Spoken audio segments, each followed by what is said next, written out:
Good afternoon. This is the new Pan-African show called AfreeQa with your host Qetselaworq. Today we have a very exciting show for you. I'm going to allow our guest to actually introduce herself. Welcome. Thank you for having me here, Qetsu. My name is Konjit Seyoum. I was born and raised in Addis, and I studied translation and interpretation in Italy and worked as an interpreter for many, many years for the UN and the African Union. And also at the same time, for about 23, 24 years, I ran an art gallery called Asni Art Gallery. And I'm a curator, a writer, an interpreter, and a mother of two. Multi-talented young lady. Well, thank you for coming, or thank you for having us actually. We are actually having our interview at your house. Thank you again. Welcome. So we are going to go straight to the questions. Many of us know you in various interesting ways. How would you describe Konjit Seyoum? That's a difficult question because I have to see myself as a third person to be able to. I'm a creative person. And as a creative person, I think what really happens is that you're always trying to find solution to questions and challenges. And I think everybody's like that anyway. It's not like a special feature in me. No, absolutely not. Yeah. One of the reasons why I asked you that was because you are a mother, a wife, a multidisciplinary artist, an independent art curator, interpreter, and cook, as well as a business owner. Now, I don't know about the business owner. I think you've stopped that now. But how do you just juggle all these responsibilities? I think some of us are born like that, in a sense that you feel alive when you're juggling with too many things and you're a jack of all trades, rather than just doing one thing and doing it very well and probably get, I don't know, bored? Bored at some point. I don't know. I've always been like that, even as a child. Like, I've gone to 2 schools at the same time or doing these things. And so it just comes natural, I think. And it makes you alive. That's very true. Because they're so diverse and different, every single... They are, but at the same time, there's a thread that connects them. So it's not really that they are so different that you're not dealing. It becomes difficult to deal. One feeds the other. I think that's what is happening. Beautiful. I read an interview of yours where you stated that as an artist, you artistically explore the personal and social notions of gender, identity, loss, displacement, and memory. Could you elaborate on that? Maybe that must have been one of the interviews I've had when I was working on a specific project that was called Threading Between the Lines, and that was my graduation work when I was doing my master's in creative practice, my MFA. And what I've done is, it's part of my practice. My practice has to do with craft, but at a conceptual level. And I spin cotton, and I use the traditional high world spindle. And through that, it's very meditative. I never spin to create afterwards some cloth, but it's just the act of spinning that brings in everything. So as a woman, and then I'm exploring issues of being a woman and how you occupy space within this world, within your culture, within your skin. And at the same time, I write. And when I write, it could be, for example, this threading between the lines was through the story of my grandmother, because while I was she must have left a couple of years before I started the project. So through her life and through my life and through my mother's life, 3 generations, there are so many things you can explore. Motherhood, like I said, gender, but it's also about social system, political system, because none of us are really exempt from any of these things. So that's how I work. I need to meditate in order to create, and then creating a line in time and space gives me the opportunity to think and also to allow things to happen. So between the writing and also a lot of conceptual photography happens. Mm-hmm. So this is how I do my exploration. Beautifully, beautiful explanation.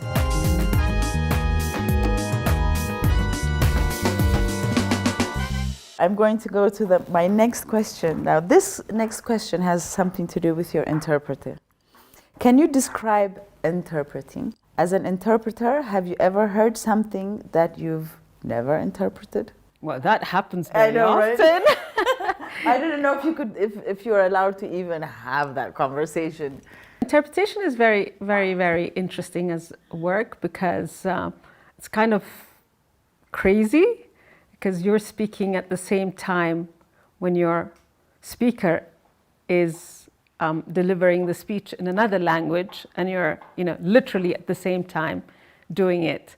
With another language. With another language, yeah, and with that speed. And you have to do all the thinking and the processing, everything as you go along. And it's kind of crazy, but very interesting. And, there's a lot of adrenaline just going. Yeah. If I have interpreted things that I've never heard of, well, it happens very often, but you get it from the concept or from the discourse, what it could be. But so it's not just one word. I have to interrupt because I think you misunderstood my question. What I'm trying to say is, if you have heard something, like, especially now that you said it's simultaneously is when you're actually interpreting. Yeah. So if the person that you're interpreting is saying something that is making you feel like this should not be interpreted. That happens, especially, it has a lot to do with cultural connotations. And if I can give an example, was I think 1 year when the HIV/AIDS Day was being celebrated at the end of December, there was a conference at the UNECA, and it was on education, and there were a lot of teachers who came from all the regions, and it was a very sensitive issue to translate into Amharic, because within our culture certain things are taboo to say. And so we had these difficulties, and with my colleagues it was also kind of a competition, which one of us would manage to circumvent what is supposed to be said, parts of the body in Amharic which we don't say, or even now, I find it difficult to say. Yeah, and so sometimes it turned out to be quite funny to say certain sexual acts, to translate them into Amharic, because people were giving papers based on their research findings, and it can happen. It can happen. Can you say a few words about living abroad? As an African while in school abroad, have you been ever racially provoked? That's an interesting question. I lived abroad a very, very long time ago, and I come from Ethiopia, so we don't grow up being completely conscious about racial issues because we're too proud of ourselves and what we've been told. Everything that we've been taught was like we were great. Well, we weren't colonized, and we've got the Nile, we've got the Ras Dashen and all that, and all the history and the Italians. So you're not going around, I'm sure it must have happened to you too, you don't go around being completely aware of the skin color and being African if anything happens. So you don't translate everything that happens to you through that lens to start with. And second, fortunately for me, I studied at the School of Interpretation and Translation in Italy, the university in Trieste, where it was a small town and there wasn't much of it. And there was also I was quite lucky because there were very few of us there, and it was, I don't know if you're aware of the Benetton, that was the first one that came up with young black models, for their advertisements and all, and you just become like, when they see you, that's what they relate to, and so it was very difficult. But now, whenever I travel, I'm fully aware of it, and things have changed even in that city, let alone, because there's a lot of happening that, and I think it has also to do with now the access of information, news, and people dealing with the issue. So, but personally, that anything that happened to me because I was black, I don't know, I've never lived in the US.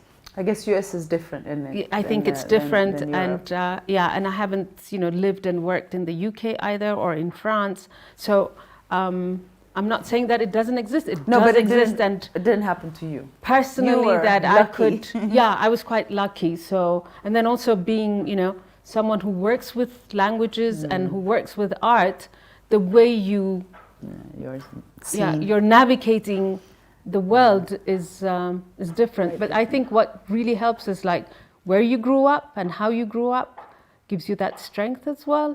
It does, and for some reason it also puts something over you, because I had the same experience, meaning I didn't have the same experience, but being an Ethiopian living abroad, I never realized there was such thing as race.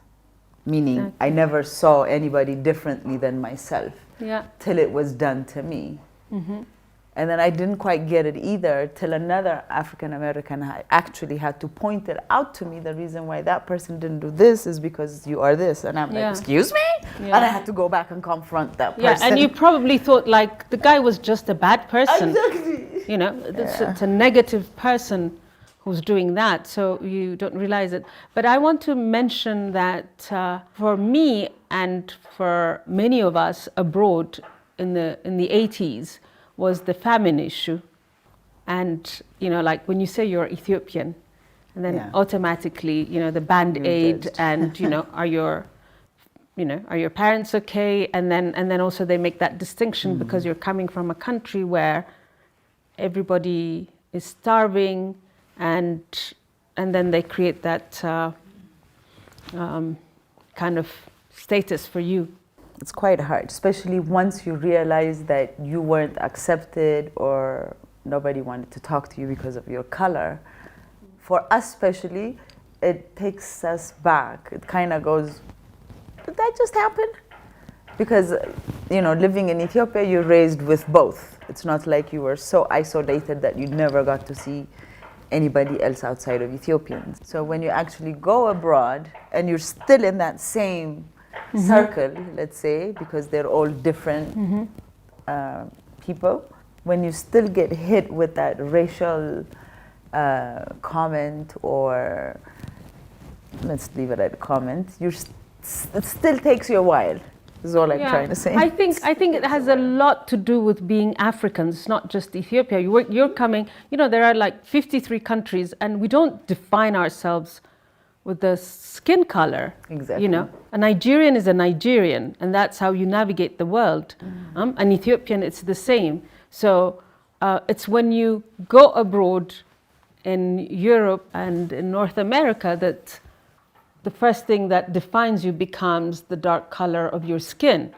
And I think that's why it takes a lot of time for us to figure it out, because we're Ethiopians, or we're Nigerians. We were never exposed. Yeah, I think that's what it is. So why and when did you decide to move back home, and what encouraged you to open Asmi Gallery? What made me come back? Frankly speaking, I come from the Derg era.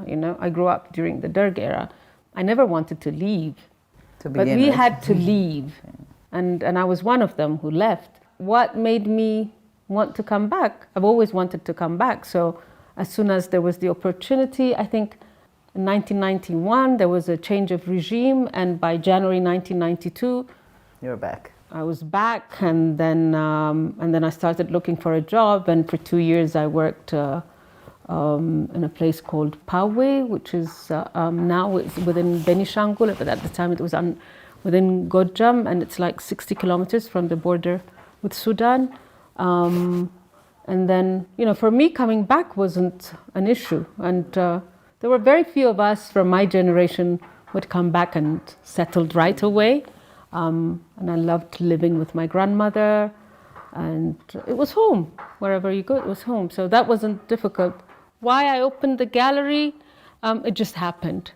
It just happened, as in, it all started because there was this very old house that belonged to a nobility called Qetselaworq, and somehow I ended up renting it, and it had 11 rooms. It was big, and then I was thinking, like, I'm a translator, but what could I do? And then the one thing that was missing, I saw in the 90s, was there weren't contemporary art exhibitions taking place here. And the only place that did something that was not very traditional or very exotic or very religious exhibitions was, at the time, there was a director called Champeau at the Alliance. And every Tuesday they had a new exhibition, but it didn't last. And then I thought, like, this would be the right place to do it. So it was just a challenge with myself. So that's how I started, yes, while still working as a translator and interpreter, to fund the gallery. And the main concept for me was, okay, we have our even national budget that is affected by aid. And then let's see in the arts and culture sphere if there's any possibility for me to run it without ever asking for funds or any kind of aid, and then see what happens. If it doesn't work, it doesn't work. And I ran it for 23, 24 years with a little budget. I mean, it wasn't a big place, but somehow it attracted a lot of people, and so many things happened.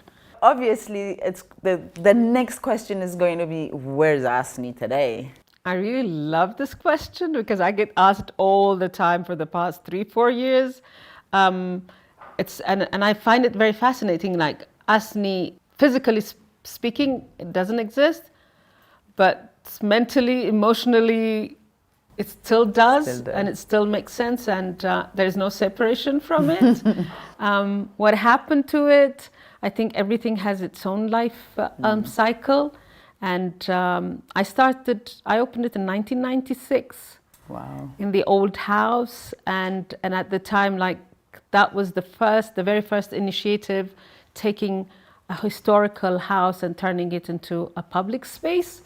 And then also providing this kind of service where, for me, the main point was to have a local audience, to build a local audience, because the foreign cultural institutes like the Alliance, Italian Cultural Institute, or the Goethe were mainly attracting at the time the expat community, and which was wonderful. But for me, it was art for us, and so that was how it all started. And then I have been to different venues, including the park near the French embassy, and it's called Faransai Park, and that had also a different kind of setting where there was a lot of artistic initiatives took place. And Asni wasn't just an art gallery. It was more like a cultural center where everything happened, from music to performance to exhibitions to art classes and women's programs, and food, of course,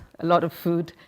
And then there was a time when I wanted to experiment with the space, and that was when all these high rises started coming up and commercial centers. So I went to Ghetto Commercial Center, and then opened, while I still had my gallery, a very small space between lingerie shop and mobile phone shop, and to see, to also kind of interact with the audience, what kind of audience is coming, what is happening. And then one of the major spaces that I used was Lafto Mall, while it was still under construction, and to take up that whole space and turn it completely, from A to Z into an art space where I think I created like 13 galleries, and then also used the swimming pool area. It was all under construction, and then even the cinemas turned into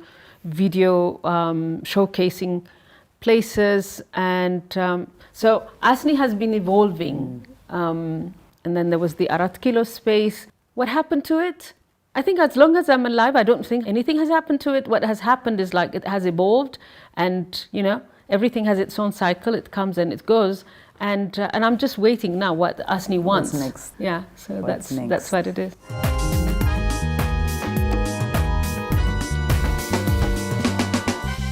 So now we're going to come to the food.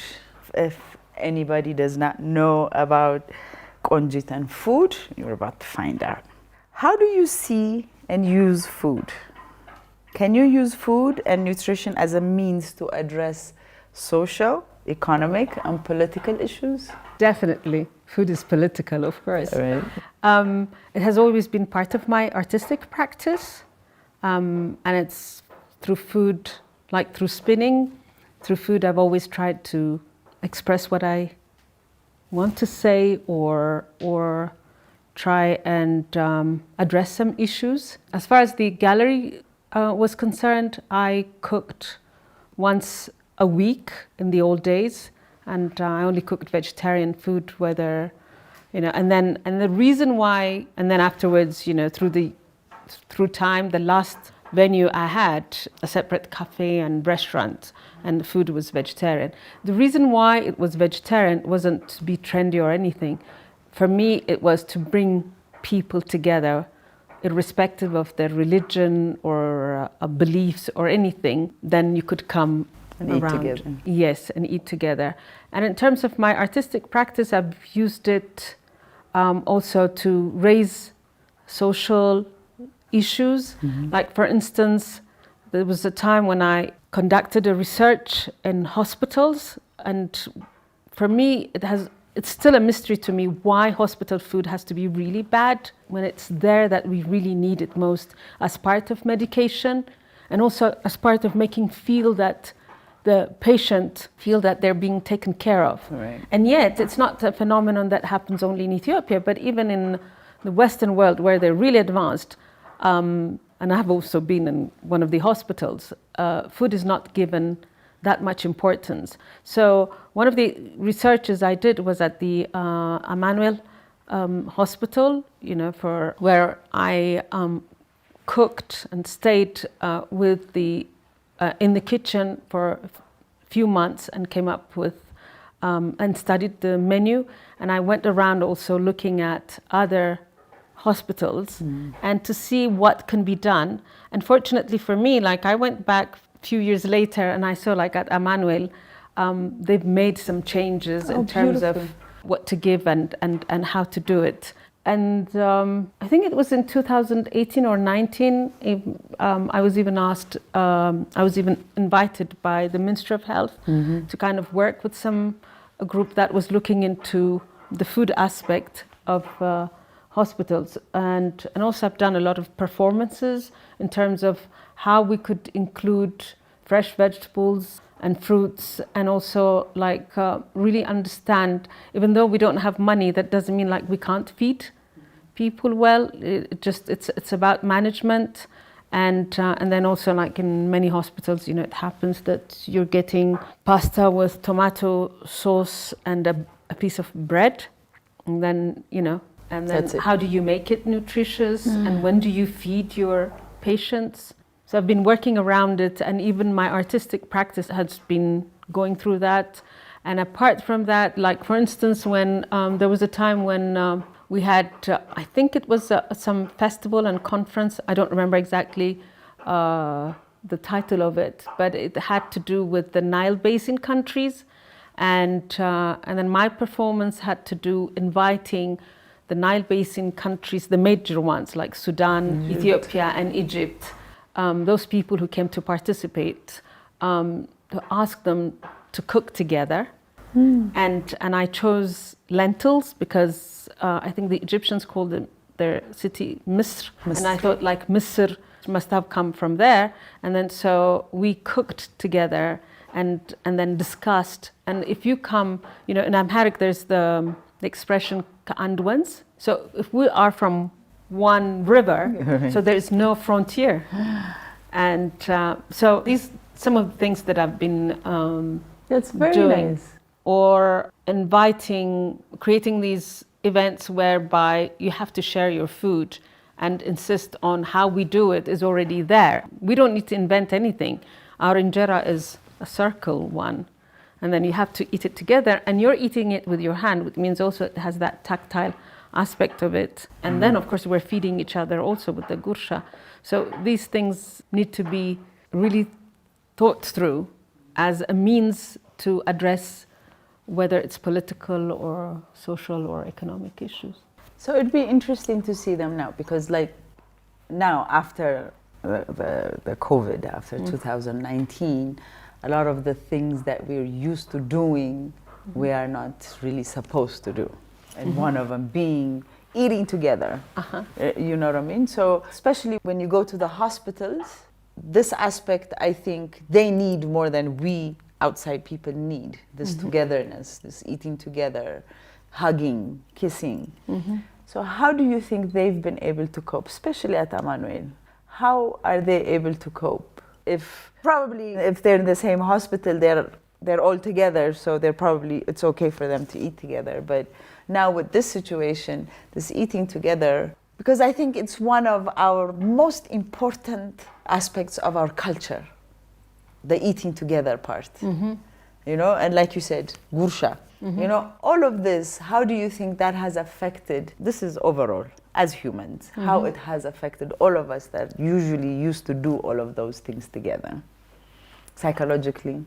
I think this is a phenomenon that has affected everybody worldwide, and it's very difficult for me, you know, to really speak about one hospital or anything, because and I haven't been there for quite a while, so I haven't been close enough to tell you exactly what happened. But our culture is like that. We eat together and we feed each other, but we have also come to learn through modern life to eat on separate plates, and whether it's in a hospital or at a wedding, you're not eating together, you know, it's on your plate.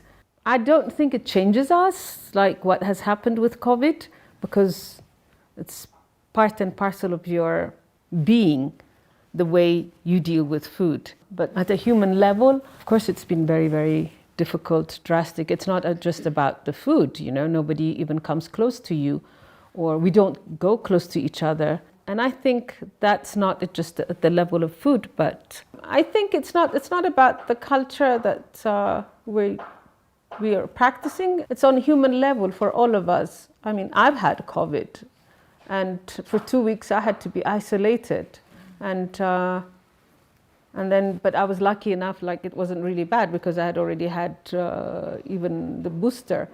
What are the impacts of neocolonialism and globalization on African standards of living?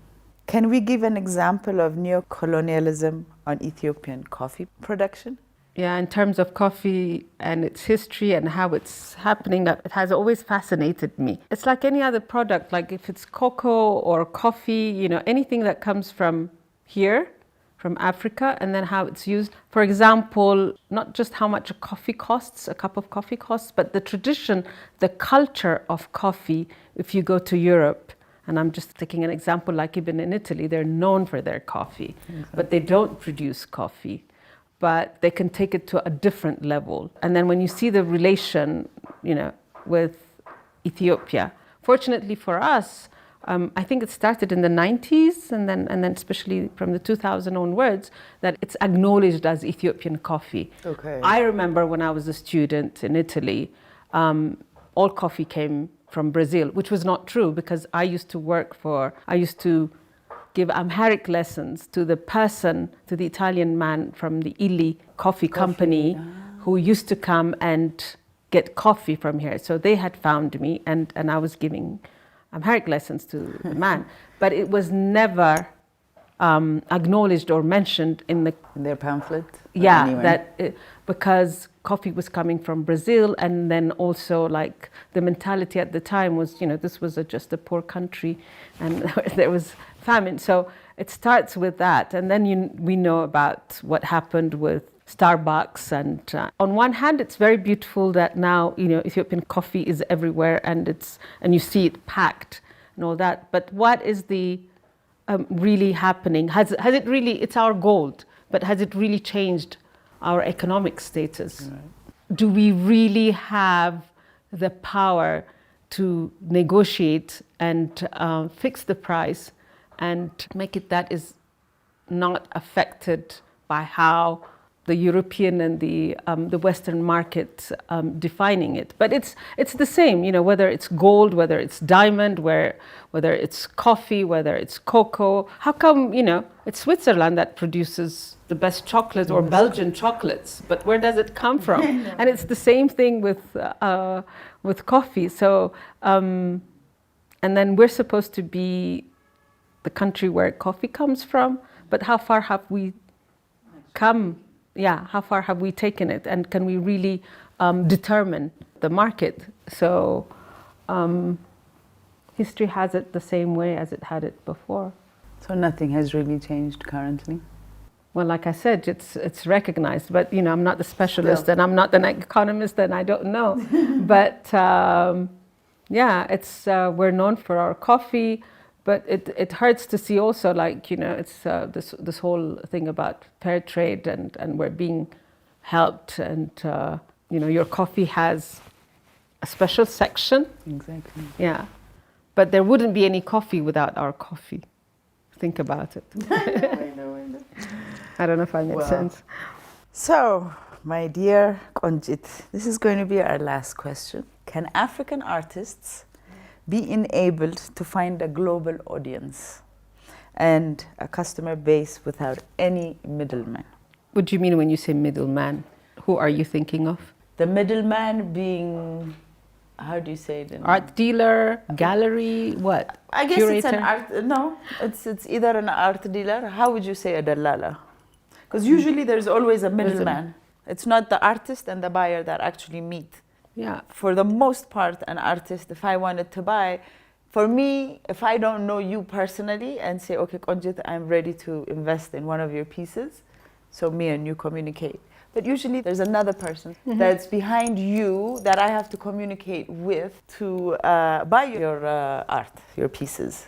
Well, first of all, I think that applies for any trade these days. Even in a house. If you're buying your shirt, it's not like you're going and then you're getting it from, you know, from the person who produced it or from the maker. Yeah. When it comes to art, it's quite complicated because there's a system, a structure, and how it works, and the politics of it. So there is this tendency of thinking like the artist can be, which is true also, you know, partly it's true, is exploited because there is someone in between or a system in between. And then there's this idea that if those people or if those systems weren't in the middle, then the artist would get more or life would be different. But that doesn't work like that. Any business or any, you know, anything that we do, you know, you don't go and buy it from the factory. No, you don't. Okay? But art has a different system. Who is controlling the market is another issue. And who defines what art is and which country. Like, for instance, in our case, in the Ethiopian art and the African art, you know, when I started, those who were really promoting from, you know, Africans. Anyway, for your question, it's a whole system.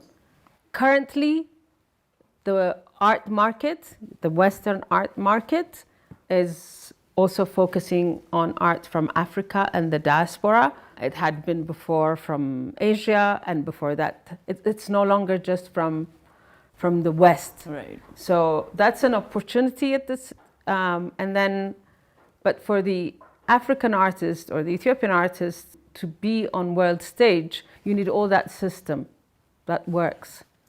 And so I think it's quite complex. I don't know if I answered your question. No, you did. But then you made it clear, because for most of the things that we do, we do need somebody that's going to help us. A perfect example is for a band, music band. Okay. They don't go deal with people. They always have somebody that actually does that for them. And also in an artist case, an artist is an artist. An artist cannot go and talk about business. Sometimes they might just end up handing them the art instead of taking them. You know, you see what I'm saying? They're more interested in people loving their pieces as opposed to more interested in, you know, exchanging money. I think you explained. You know, if an artist is working in the studio, if it's a studio artist, and there is the business part of it also to deal with, because even when they're dealing with their dealers, it's a business part that they're dealing with. True. Yeah. Yeah. That's very true. So today we had a beautiful time, Konjit. Thank you so much for actually inviting us to your beautiful home, and so we could have this great conversation. So, and if there's any last words you want to say? Well, I just want to thank you for such an opportunity, and keep doing what you're doing, and I think that's very important. Thank you. Thank you.